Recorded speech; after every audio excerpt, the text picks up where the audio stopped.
जय भीम दोस्तों। भारत की धरती पर कई योद्धा पैदा हुए। कुछ ने तलवार उठाई, कुछ ने कलम उठाई और कुछ ने जंगल को अपना किला बना लिया। एक ऐसा ही नाम है वीरप्पन गोंड। मीडिया ने उसे डाकू कहा, सरकार ने आतंकवादी कहा, लेकिन आदिवासियों ने उसे रक्षक और महायोद्धा कहा।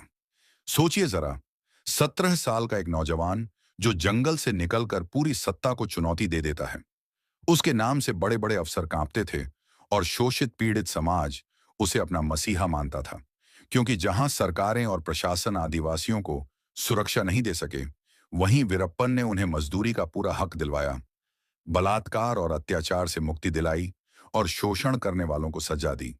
लेकिन सवाल यह है, अगर वह सिर्फ डाकू था, तो क्यों उसकी मांगें गरीबों और मजलूमों के लिए थी?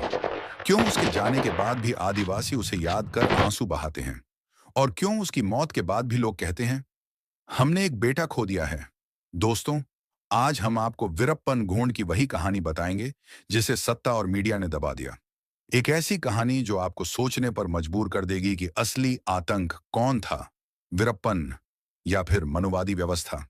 दोस्तों, जब किसी समाज को बार बार दबाया जाता है, उसकी मेहनत लूटी जाती है, उसकी बहनों बेटियों की इज्जत सुरक्षित नहीं रहती, तो वहां से या तो एक गुलाम पैदा होता है या फिर एक बागी।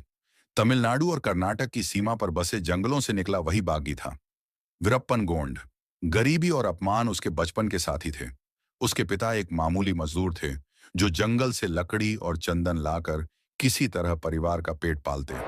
लेकिन उस कमाई में से भी आधा हिस्सा पुलिस और अफसर रिश्वत में खा जाते। गांव के आदिवासियों को मजदूरी के नाम पर धोखा मिलता और जब औरतें शिकायत करने जाती तो पुलिस ही उन्हें डराती धमकाती।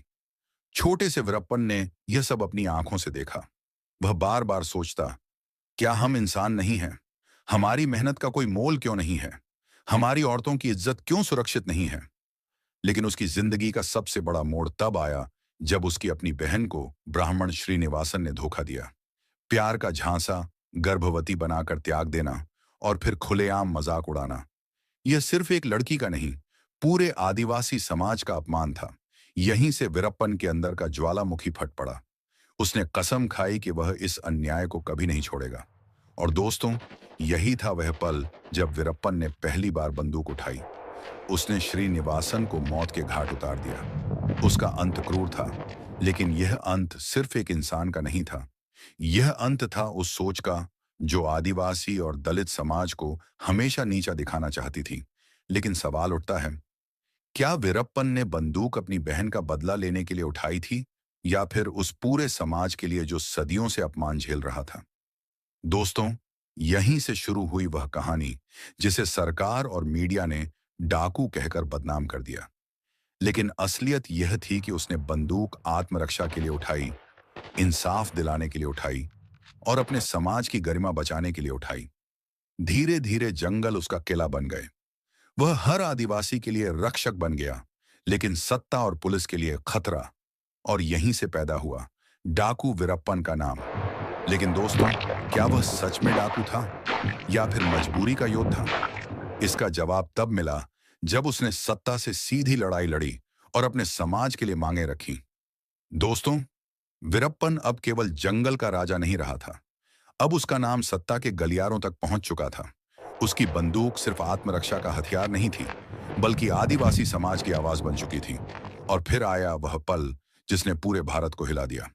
वीरप्पन ने अपहरण कर लिया दक्षिण भारत के सबसे बड़े फिल्म अभिनेता राजकुमार का। पूरा मीडिया, पुलिस और प्रशासन पागल हो गया। सरकार ने कहा, वीरप्पन पैसे के लिए अपहरण करता है।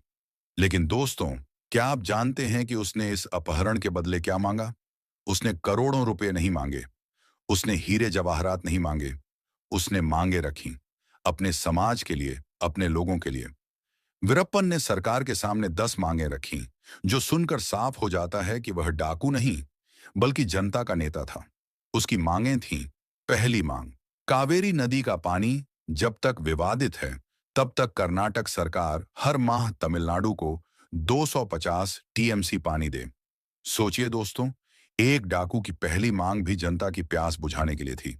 दूसरी मांग, सन 1991 में कावेरी विवाद पर हुए पुलिस फायरिंग में जो तमिल लोग मारे गए थे, उनके परिवारों को उचित मुआवजा दिया जाए। तीसरी मांग, स्पेशल टास्क फोर्स ने जो आदिवासियों पर अत्याचार किए, उनकी जांच सदाशिव आयोग ने की थी। उस रिपोर्ट के आधार पर पीड़ित आदिवासियों को 5 से 10 लाख का मुआवजा दिया जाए। चौथी मांग, टाडा कानून के तहत बंद किए गए 51 निर्दोष आदिवासियों को तुरंत रिहा किया जाए। पांचवी मांग, पुलिस ज्यादतियों में मारे गए 9 अनुसूचित जाति और जनजाति परिवारों को न्याय मिले और मुआवजा दिया जाए। छठी मांग, नीलगिरी पहाड़ियों पर चाय की पत्तियां तोड़ने वाले मजदूरों को प्रति किलो 15 रुपये की दर से मेहनताना मिले। सातवीं मांग, तमिल समाज सुधारक और कवि थिरुवेल्लुर की मूर्ति बेंगलुरु में स्थापित की जाए। आठवीं मांग, तमिल नेशनल लिबरेशन आर्मी के 5 कार्यकर्ताओं को जेल से रिहा किया जाए। नौवीं मांग, कर्नाटक में तमिल भाषा को अतिरिक्त राजभाषा का दर्जा दिया जाए। 10वीं मांग, मजदूरों की मजदूरी बढ़ाई जाए। दोस्तों, अब आप खुद सोचिए, क्या किसी डाकू की मांगें ऐसी होती हैं? क्या कोई तस्कर सरकार से यह कहता है कि मजदूरों की मजदूरी बढ़ाओ, आदिवासियों को न्याय दो, भूखे प्यासे तमिल समाज को पानी दो? असल में यह लड़ाई केवल वीरप्पन की नहीं थी। ये लड़ाई थी उस पूरे समाज की जिसे हमेशा दबाया गया, जिसकी आवाज हमेशा दबा दी गई। और यही कारण था कि सरकार और मीडिया ने मिलकर उसे सिर्फ चंदन तस्कर कहकर बदनाम किया। क्योंकि अगर जनता को यह पता चलता कि वीरप्पन असल में उनके लिए लड़ रहा है, तो वह जंगलों से निकलकर पूरे देश के बहुजनों का हीरो बन जाता। दोस्तों, सोचिए, क्या यही कारण था कि सत्ता उसे खत्म करने पर उतारू हो गई? क्योंकि उसकी बंदूक से निकली गोलियां तो कुछ लोगों को मार सकती थीं, लेकिन उसकी मांगें पूरे सिस्टम को हिला सकती थीं। दोस्तों, कहानी यहीं खत्म नहीं हुई। असल जंग तो तब शुरू हुई जब वीरप्पन ने अपनी मांगों से सरकार को आईना दिखा दिया। आपने गौर किया होगा, रणवीर सेना जैसे कातिल गिरोह, जिन्होंने 150 से भी ज्यादा दलितों का कत्ल किया, उन पर कभी कोई स्पेशल टास्क फोर्स नहीं बनी। उनकी ज्यादतियों पर मीडिया ने कभी 24 घंटे बहस नहीं की। लेकिन वीरप्पन के लिए पूरी फोर्स खड़ी कर दी गई। जंगल के जंगल सैनिकों से भर दिए गए। क्यों? क्योंकि वीरप्पन ने कभी किसी निर्दोष दलित या आदिवासी को नहीं मारा। उसने बंदूक चलाई तो सिर्फ उन पर जो बलात्कारी थे, जो अत्याचारी थे, या फिर जो मनुवादी सत्ता के आदेश पर उसके समाज का खून चूसने आए थे। लेकिन मीडिया ने क्या दिखाया? कभी दस्यु, कभी चंदन तस्कर, कभी जंगल का आतंक। क्योंकि अगर वे सच दिखाते तो जनता पूछती, अगर वो डाकू था तो उसकी मांगें मजदूरों और किसानों के लिए क्यों थीं? उसकी लड़ाई पानी और न्याय के लिए क्यों थी? और दोस्तों, जब सिस्टम किसी से डरता है तो सबसे आसान रास्ता होता है उसकी मौत। सन 2004 अक्टूबर की रात सरकार ने ऐलान किया, वीरप्पन एनकाउंटर में मारा गया। मीडिया ने इसे ब्रेकिंग न्यूज बनाकर पूरे देश में फैला दिया। लेकिन सच्चाई कुछ और थी। गवाह बताते हैं कि वीरप्पन को धोखे से बेहोशी की दवा दी गई। उसके ही लोगों में से किसी ने मुखबिरी की, और जब वह बेसुध पड़ा था, तब स्पेशल टास्क फोर्स ने उसे पकड़ लिया। उसके बाद जो हुआ वह किसी भी इंसान के लिए सुनना आसान नहीं है। उस पर अमानवीय यातनाएं दी गईं, उसके हाथ पैर कुचल दिए गए, उसकी हड्डियां तोड़ दी गईं, उसकी हथेलियां जला दी गईं, यहां तक कि उसका मर्दानगी का अंग तक काट दिया गया। दोस्तों, सोचिए, अगर वह सच में एनकाउंटर में मारा गया होता तो उसके शरीर पर यातना के इतने निशान क्यों थे? क्यों उसके परिवार को उसकी अंतिम संस्कार की अनुमति तक नहीं दी गई? क्यों उसकी लाश को जल्दबाजी में जलाने की कोशिश की गई? जवाब साफ है। सरकार और मीडिया ने मिलकर झूठी कहानी गढ़ी, ताकि जनता यह न जान सके कि वीरप्पन कैसे मारा गया, ताकि आदिवासियों की आवाज हमेशा के लिए खामोश कर दी जाए। लेकिन दोस्तों, क्या सच को कभी दबाया जा सकता है? आज भी वीरप्पन की मौत की कहानी आदिवासी समाज के दिलों में सवाल छोड़ती है। कौन असली डाकू था, वीरप्पन या वो सत्ता जो इंसाफ मांगने वालों को मिटा देती है? दोस्तों, वीरप्पन गोंड की कहानी कोई साधारण कहानी नहीं है। यह उस दर्द की कहानी है जो सदियों से आदिवासी और बहुजन समाज झेलता आया है। मीडिया और सत्ता ने हमें हमेशा यही बताया कि वीरप्पन एक डाकू था, एक चंदन तस्कर था। लेकिन अगर आप गौर से देखें तो उसकी जिंदगी हमें यह बताती है कि उसने बंदूक अपराध के लिए नहीं, बल्कि अपने समाज की गरिमा और हक के लिए उठाई थी। उसकी मांगें मजदूरों के लिए थीं। उसकी बंदूक बलात्कारियों और अत्याचारियों पर चली थी। उसका खौफ उन मनुवादियों के लिए था जिन्होंने आदिवासियों को इंसान समझना ही बंद कर दिया था। फूलन देवी को भी मीडिया ने दस्यु सुंदरी कहकर बदनाम किया, जबकि उसने बलात्कार का बदला लिया था। वीरप्पन को भी तस्कर और आतंकवादी कहा गया, जबकि उसने आदिवासियों को मजदूरी और सुरक्षा दिलाई। सोचिए दोस्तों, कितना बड़ा छलावा है यह। जो असल में जनता के लिए लड़ता है, उसे अपराधी बना दिया जाता है, और जो जनता का खून चूसते हैं, वे मंत्री, अफसर और सम्मानित कहलाते हैं। आज भी वही हालात कायम हैं।